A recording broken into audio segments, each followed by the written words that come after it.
SIR यानी special intensive revise, कहीं form भरने की बेकरारी है, कहीं लिस्ट में नाम न आने से मायूसी है, कहीं फॉर्म किस तरह से भरें उसकी जद्दोजहद है, तो कहीं कोई SIR से अनजान है। जनता हलकान है, BLO परेशान है, अधिकारी मौन है और सरकारी आदेशानुसार फॉर्म भरने और जमा करने की तारीख फिक्स है। इन जैसी कई उलझन भरी समस्याओं और उसके निस्तारण के लिए वरिष्ठ समाज सेवी नुरैन आलम नवाब साहब से कुछ अहम बात की। पत्रकार परवेज अख्तर ने, आइए सुनते हैं क्या कुछ कहा वरिष्ठ समाज सेवी नुरैन आलम नवाब साहब ने। नमस्कार, आदाब। मैं हूं परवेज अख्तर।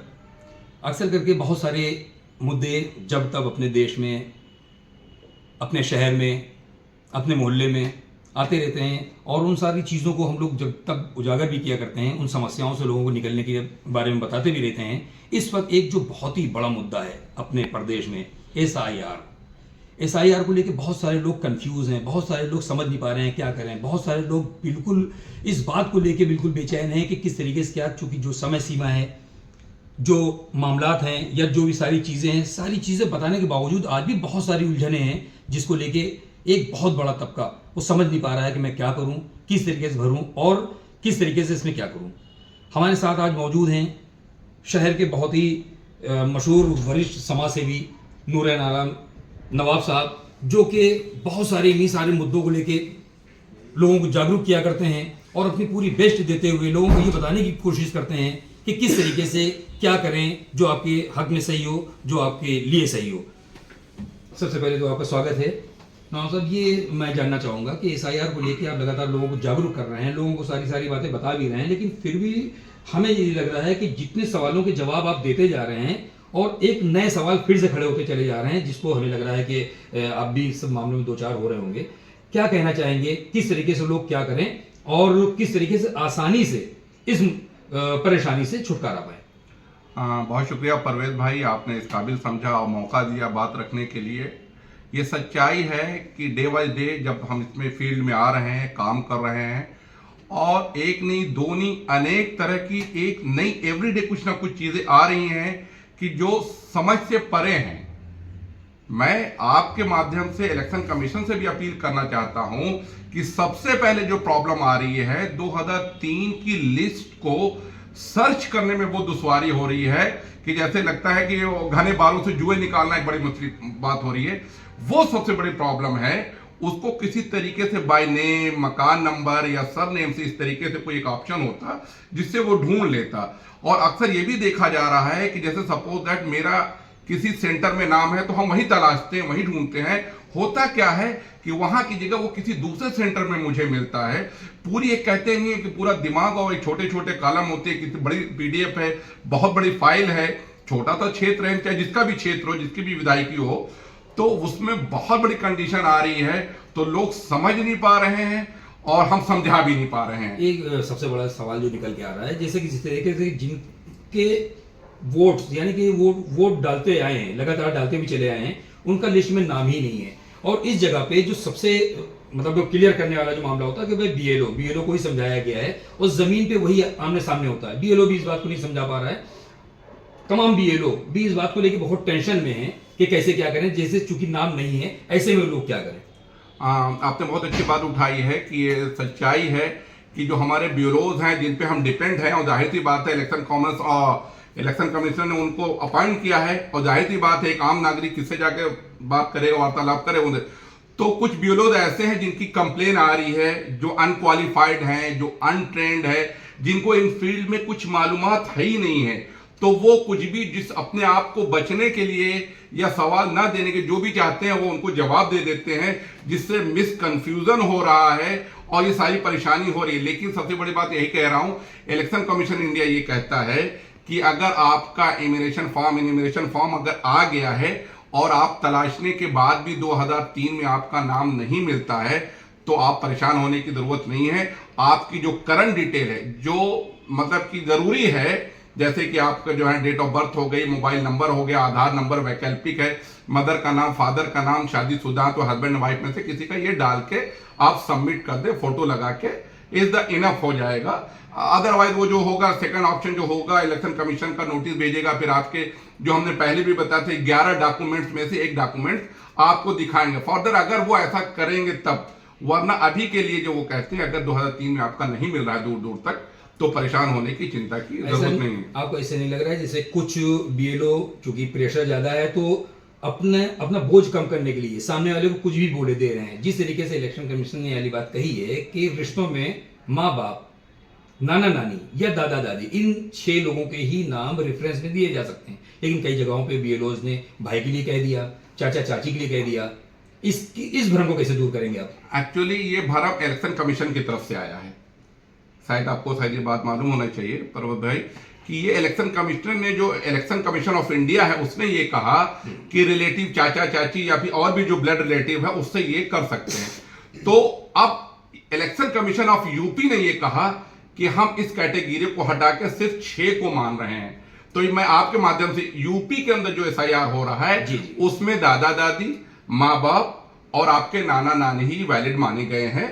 अगर आपका 2003 में नहीं मिलता है तो आप रिलेटिव में उनका भर सकते हैं। लेकिन और प्रदेशों में जो ये चीज हो रही है वहां पे इस चीज, जैसे पश्चिम बंगाल में हो रही, तो वहां चाचा चाची को वहां पे उन्होंने वैलिड माना है। तो अलग अलग स्टेटों के हिसाब से ये चीजें की गई है, लेकिन ये भ्रम इलेक्शन कमीशन की तरफ से ही पैदा हुआ, क्योंकि इलेक्शन कमीशन ऑफ इंडिया जो है, ज्ञानेश जी ने जो ये कहा है कि वो इनको माने, लेकिन इलेक्शन कमीशन यूपी ये कहता है कि सिर्फ 6 चीजों को ये मान सकते हैं और इस चीज पे सिर्फ यहाँ के 6 लोग माने गए हैं। ठीक है, बहुत सारे भ्रम की स्थिति बनी हुई है। हम आपसे बिंदुवार इसीलिए बात कर रहे हैं क्योंकि जो लोगों की जो जमीनी स्तर पर जो समस्याएं निकल के इतने दिनों में आई हैं, मैं उसी आधार पर आपसे जानकारी ले रहा हूं कि जैसे वो लोग क्या करें जिनका वोट गांव में भी होता था या शहर में भी, जैसे वो लखनऊ में रह रहे हैं, किसी घर फैजाबाद में भी है, अब वहां पे भी होता था। अब ऐसे में वो क्या करें, क्योंकि दोनों जगह तो जाहिर सी बात है पॉसिबल नहीं ना, तो किसी एक जगह भर रहे हैं, तो ऐसे में क्या करें?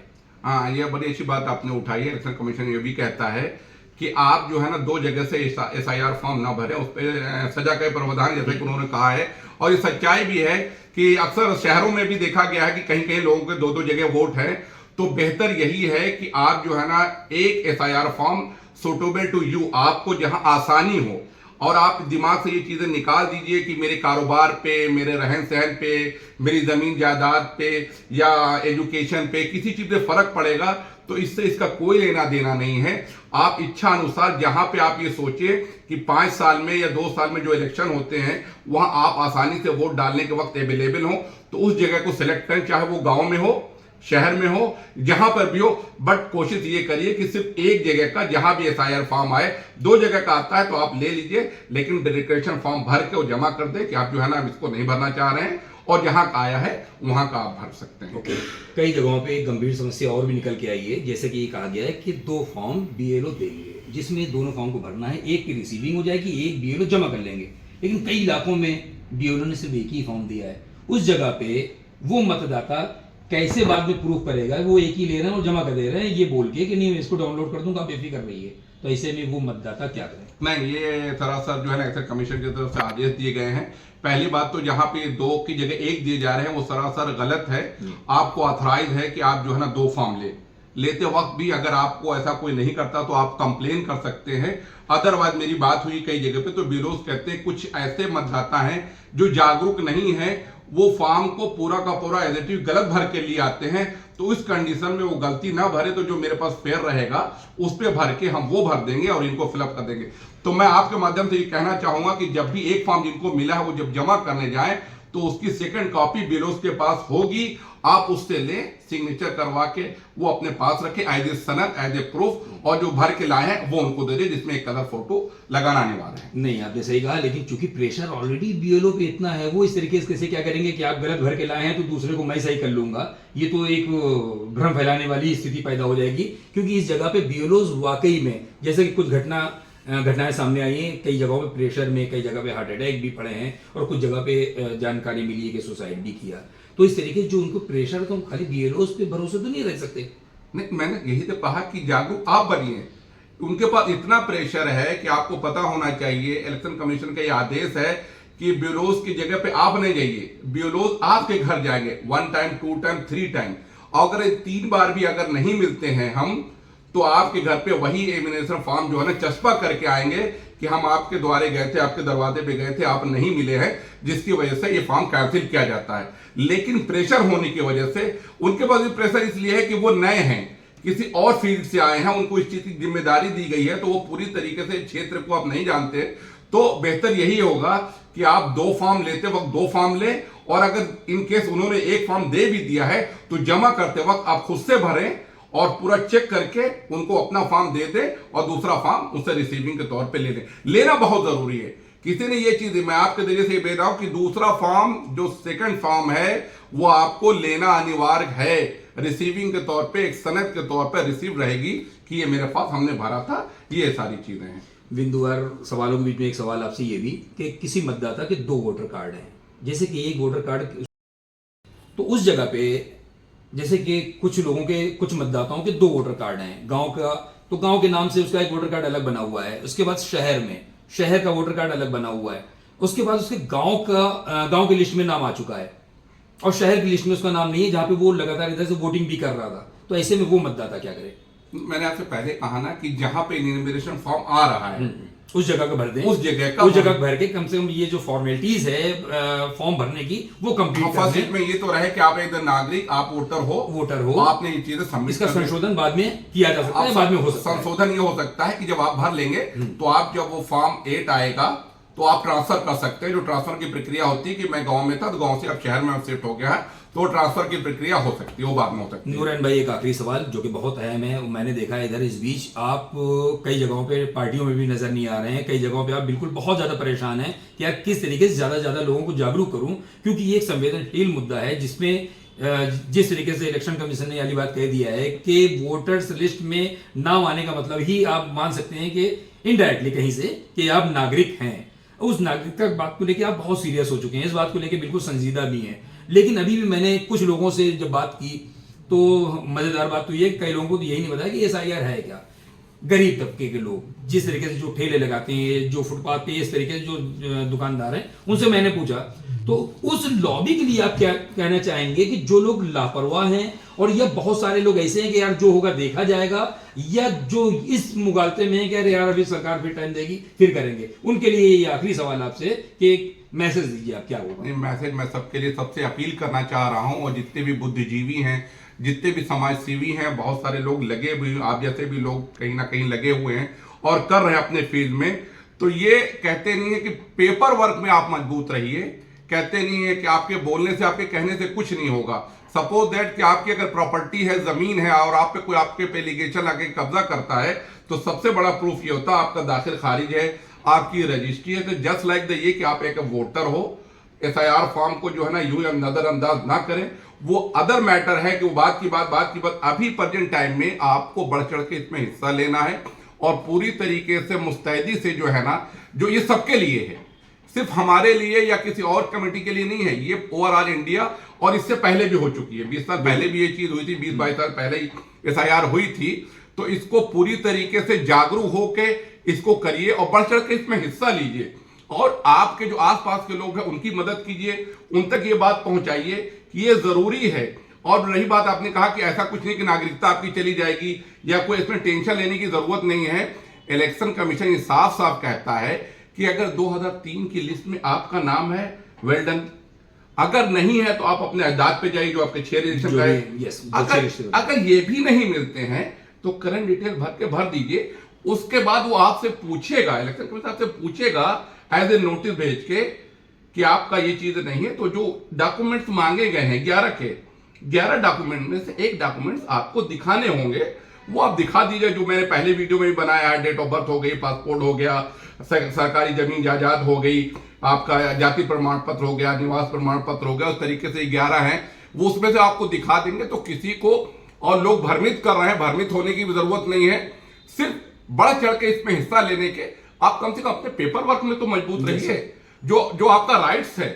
और हर पेपर में खाली ये चीजें नहीं है, हम कहीं ना कहीं चीज में पीछे हैं, चाहे बच्चों का सर्टिफिकेट हो, डेट ऑफ बर्थ के सर्टिफिकेट हो, पासपोर्ट हो, जमीन जायदाद के पेपर हो, ये आपको हर टाइम रेडी और करेक्ट होना चाहिए। ये सारी चीजें होनी चाहिए। आपके माध्यम से एक सरकार से भी सवाल ले लेते हैं इसी बात को लेके, क्या आपको नहीं लगता कि जो समय सीमा दी गई, वो समय सीमा बहुत शॉर्ट टाइम पे दी गई है, जिस बात को लेके आदमी बहुत कसा और ठगा सा महसूस कर रहा है कि मैं किस तरीके से ये 4 दिसंबर की जो समय सीमा दी गई है इसको मैं करूं। क्या आपने समय बढ़ाना चाहिए? नहीं, आपने बहुत अच्छी बात की। मैं पहले भी अपील करना चाह रहा था, लेकिन अच्छी बातें आपने उठाई सर, आप परवेज भाई, और मैं आपके माध्यम से सारे लोगों से, जमील मलिक साहब भी चला रहे हैं लाइव, उनके माध्यम से ये बात पहुंचे। ये इनफ नहीं है। आज की डेट में भी कुछ 4 या 8 दिन बचे हैं, अभी तक लोगों तक फॉर्म तक नहीं पहुंचे हैं। जो इन्यूमरेशन फॉर्म है वो डिस्ट्रीब्यूट नहीं हुए हैं, उन तक पहुंचे नहीं, तो सबमिट होने की और उसके तो मैं आपके जरिए माध्यम से मैं सरकार से, इलेक्शन कमीशन यूपी से और सेंटर से ये अपील करना चाहूंगा कि समय सीमा बढ़ाई जाए ताकि लोग आसानी से जो है ना उसको भर सके। हमारे पास फॉर्म आ गया, आपके पास आ गया, लेकिन लिस्ट में नाम ढूंढने में जो है ना मशक्कत करना पड़ रही है। 1 से 2 दिन, 3 दिन, 4 दिन लग रहे हैं। तो ये मैं अपील करूंगा कि अगर इसको समय सीमा बढ़ा दी जाए तो सबके लिए आसानी हो जाएगी। बहुत शुक्रिया हमसे बात करने के लिए। एक मैसेज आपके जरिए मैं और देना चाहूंगा कि बहुत से लोग कंफ्यूजन फॉर्म भरने में हो रहा है, तो ये चीजें मैं बता दूं कि थोड़ी सी अपडेट है उनके लिए है। जूम कर दीजिएगा, ये देखिए ये जो है ना इन्यूमरेशन फॉर्म है, जो मैंने सिंपल सा जो आएगा आपके सबके पास मिल ही रहा है। करंट डिटेल यहां भरी है, ये तो आपको भरना ही भरना है। अब मैं उनके लिए एक मैसेज डाल रहा हूं, जो हमारी बहू बेटियां, जो हमारे यहाँ जो शादीशुदा होके जो बेटी आई है, किसी की बेटी आई है, या हमारे घर की बहन बेटियां किसी और भी गई हैं, तो उनके फॉर्म भरने में एक प्रॉब्लम ये आ रही है। तो जाहिर सी बात है उस समय भी 18 की नहीं रही होंगी, तो वो ये भर ही नहीं सकती है, तो वो यहाँ पे अपने पेरेंट्स को भरेंगे।